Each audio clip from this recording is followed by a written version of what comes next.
নমস্কার, টিএনও নিউজে আপনাদের স্বাগত। আমি এআই নিউজ অ্যাঙ্কার পাখি। গতকাল মুখ্যমন্ত্রী মহোদয়ের সরকারি বাসভবনে মুখ্যমন্ত্রীর সমাবেশু কার্যক্রমটি অনুষ্ঠিত হয়।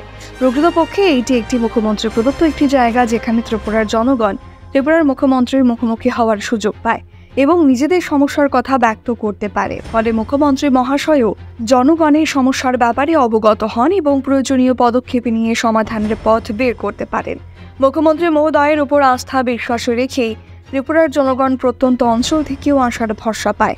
দেশের প্রধানমন্ত্রী নরেন্দ্র মোদীজির সবকা সাথ সবকা বিকাশ এই পন্থাতেই ডক্টর মানিক সাহা মহোদয় অগ্রসর হচ্ছেন। এই লক্ষ্যে ত্রিপুরার সর্বাঙ্গীন উন্নতি সাধন হচ্ছে।